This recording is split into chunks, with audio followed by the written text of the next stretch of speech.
Hello and welcome to our latest perfect deity game of Civilization VII here with me, Adrenaline. Today we're going to be playing as Ashoka World Renouncer leading the Mauryan civilization. Now, there's a lot of synergy in that package and it almost entirely revolves around happiness.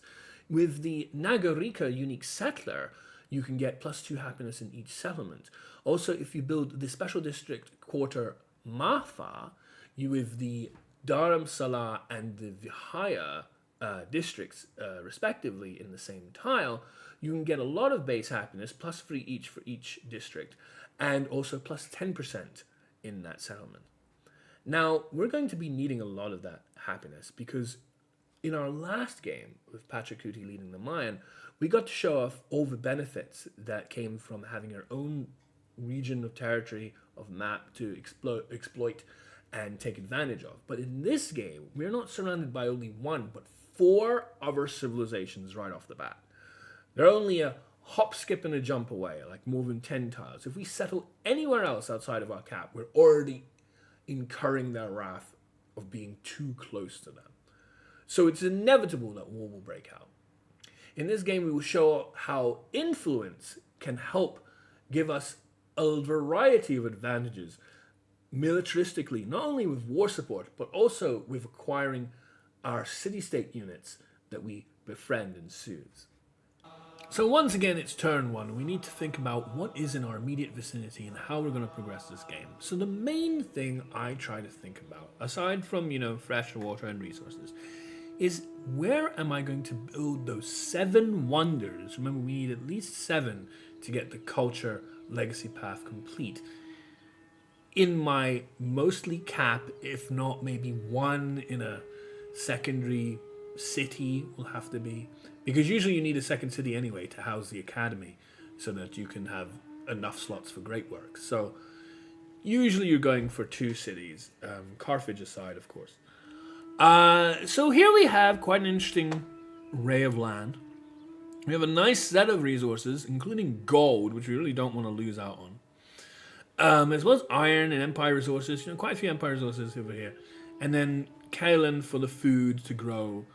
But in addition to that, we have a whole bunch of different lands. We have a couple of rough tropical terrain. We are in tropical, not grassland. You tend to only be in one or the other. So that tends to be a huge dividing line as to what paths you'll take, what you'll study, research, and what wonders you'll be hoping to get from them. It means that basically things like Wayang Palace or Terracotta Army are simply just not feasible in a game like this.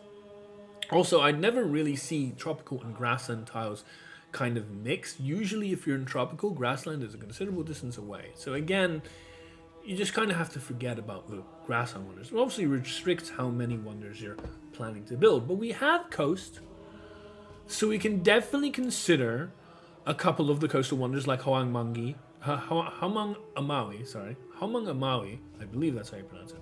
As well as maybe even Bursa, things like that. But of course the Stella, thank you Alvin, the Stella is going to be a critical priority at the beginning. One thing that this game perhaps differs to other games that I play is usually I like having my city kind of to one side so that I can then make a nice ring, presumably of 6 wonders, adjacent to it. So it's got enough space. But obviously you can see here, you can't really make a ring without hitting into some kind of resource, or at least the very least the coast. So how are we going to distribute these to make sense? Well, if you see here, we have 2 mountainous tiles. I'm going to want to use this tile perhaps for the culture buildings, the amphitheater, the monument, and so on. So we're probably going to want to build a wonder here. This could be the Oracle. That's one of the wonders that requires rough terrain, as well as Emil Bell. We potentially could consider either of these 2 for like Oracle and Emil Bell. But if I want to do that, I'm going to want to surround these culture buildings with wonders. So we're probably going to want to put a wonder here and not here. Instead, this may be where our specialty district quarter goes, or simply the library and the academy. In addition, there are obviously tropical wonders, so we want to make sure that we consider Mundo Perdido and other tropical-based wonders that want that particular terrain.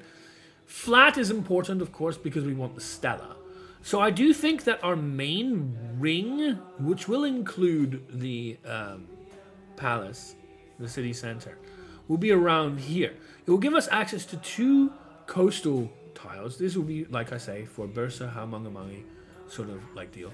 We want to have adjacency to the river so that we can potentially consider hanging gardens fairly early, but that's usually like the 3rd or 4th wonder we want. We also might consider the Gate of All Nations, maybe here. So we have ourselves a bunch of opportunities to make the most of going forward and making sure we get that cultural victory. I think settling right here on this tile is actually the best course of action. So let's do that. It's still early game, so I'd like to take a moment and just sit right there and I'll tell you how I became to love a certain couple mementos that I use for every single game.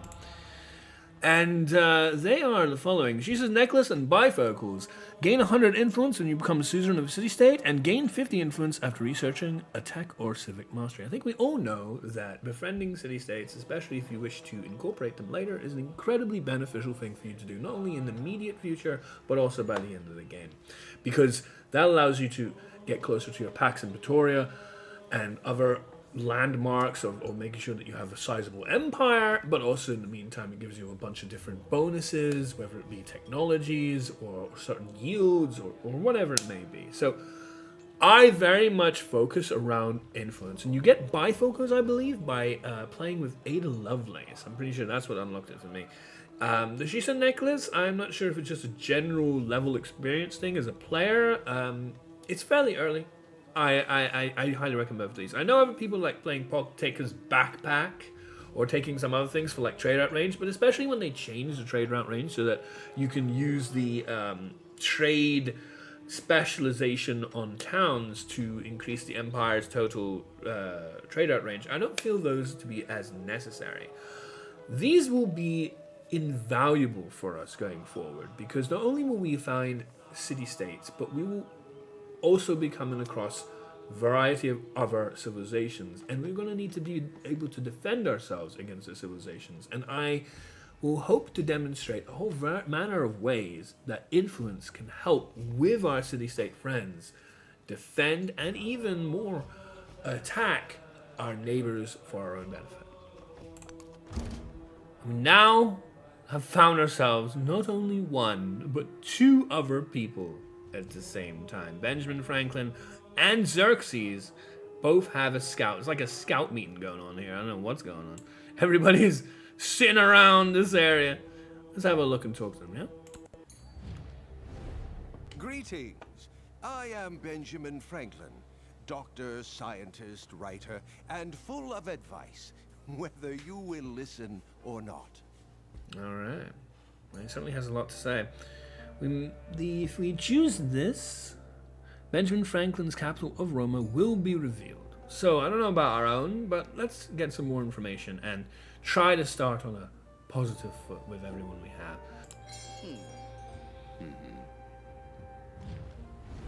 There's that. And now we use Xerxes.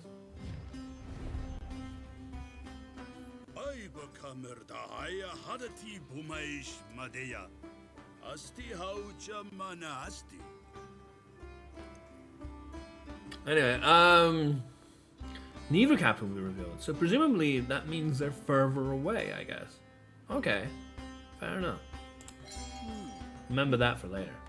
We've gone from one scout meeting right to another, and now we've found Catherine the Great. Let's say hello to her. Екатерина Алексеевна, императрица и попечительница искусств. Но вы можете называть меня Софи. Great. So, neither capital will be revealed, they say. But if you have a look, they said that about Xerxes, didn't they? And it made me think that he was way away. But actually, he's incredibly close. I don't even know if this is his cap. But he has another place here. This presumably is his capital. It's got a lot of land going for it already. Benjamin Franklin's capital of Roma is pretty much equidistant to here. Alright, mid-game now, and we've got the Stella! Woohoo! And we're in the process of making the Gate of All Nations. It looks like we're going to need it, because apparently Benny really doesn't like us. Let's see why, shall we? Alright. So we had a good first meet. And of course we settled too close because, like I said, this map is so chock-a-block. There's already, it's a small world after all, you know? Like there's already 4 people we've met within the first 30 turns. It's crazy.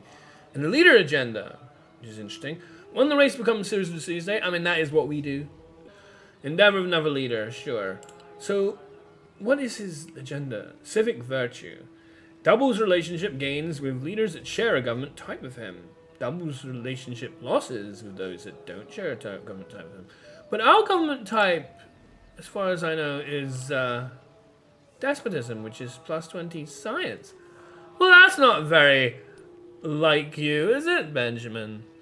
He doesn't care for science that much, really, does he? It's all been a facade. Anyway, we have ourselves an army commander over here. And a couple of units as well. Which is very useful and helpful for us in warding off any potential threat. Catherine wants to start settling over here. You can see we really are quite chock-a-block for land, aren't we? Because we can't really move that far north, really. And we're trying to move south, and we're already very quickly walled off. Looks like we're going to have to come to blows. So it turns out war has indeed fell upon us, and Confucius has decided to attack us. In the meantime, we have a couple of galleys trying to take down Chang'an. Now, you might wonder how we managed to attain these. We don't actually have any settlement on this side that even has any fishing quay or boats going from it. Well, that again is because of our influence, because we took them from Mosh. If you levy the unit, we don't have any influence now to show it, but 50 influence, we only have 28, is enough to buy a galley. And I would have been hoping that these 2 galleys would have been able to take down Chang'an, but it's looking to be more difficult than first anticipated. Doesn't look like we're able to hit the unit though, which is concerning. So maybe with this one that's already kind of like hurting, we should try to look to heal. Now, does the fishing kite also give health? I'm not entirely sure. Let's just be safe and take it from a fishing boat. Well, this is quite an ambitious settlement from Catherine, isn't it? Argos, no defenses whatsoever. They've sent back a hoplite all the way over there, and it is perfect time for us to try and take it, I'd say. Even though it gives them 3 war support, hopefully we can just take it down before we need to fight any of their units. Ну что ж, пойдемте. Я оставлю вас там, где, как говорится, раки зимуют. There it is. We have some influence to deal with this. Might as well put a couple in there to offset the balance. Yeah, so let's see if we can indeed take this down in time or not. Well, I'm pleased to announce only 3 turns later, and we've been able to capture our first settlement. It's ours, the town of Argos, which was incredibly generous of Catherine, since she didn't really try to defend it with anything. I mean, I guess Mosh has helped ward away this legionnaire with their own units, but like the only unit possible within the vicinity was this scout, which obviously can't attack. In the meantime, however, we have incurred the wrath of Benny, as well as still with our annoying Confucius situation.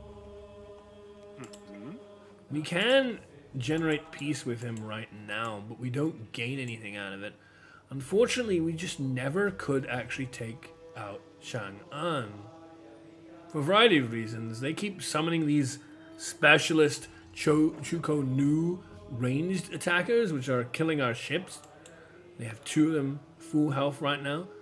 If we want to save our ships, we probably need to just concede, which kind of sucks. But I guess it's for the best. This is specialist units, and not only that, I lowered the health of this place quite substantially. But then they had things like settlers and whatnot in it, just blocking the way for me to even take control of it. They still don't have any ancient walls of any kind. We're in real trouble here. We have 87% on the clock. It's turn 68. And we're still 4 points away from our military legacy path objective. In a desperate bid to try and secure those last few points, I have made some settlers in fairly sporadic locations that will hopefully give us 3 of our last 4 remaining points. And with soothing Nukaleka, we should be able to get there. But a couple of things I forgot to mention. Our mad scramble has seemingly paid off with Nukaleka 1 turn away from being incorporated. And as you can see, we have completed every other legacy path for a perfect antiquity age. But of course, you can see that we had to give up Kausambi in order to get peace deal with Benny from killing all of our units, because we had lost quite a few units defending this particular line. And of course, look at this strange geographical formation. The reason why Confucius was unable to settle further north was because he was completely blocked by mountains. Every single tile here, he would have to go, you know. Now granted, you probably don't need that much technology to sailing and then get across the other side. But he didn't take that. We were able to take Sappara as a late game settlement to add to the point score that we needed. So quite the difficult, chaotic game here, but we've made it out through to the other side. There it is. Antiquity Age has come to an end with us. Thankfully, as you can see up north there, we probably should have moved the camera a little bit. Maurya's Taking power Nukaleka expanded in the with its process. ambition, subsuming those within. The Empire prospered. So did they. Alright. Well, I hope you enjoyed this chaotic affair, and if you did, don't forget to, you know, do the usual, like the video, follow the channel, let me know what you think. I'd love to hear from you. And yeah, look forward to seeing you again as we continue our journey.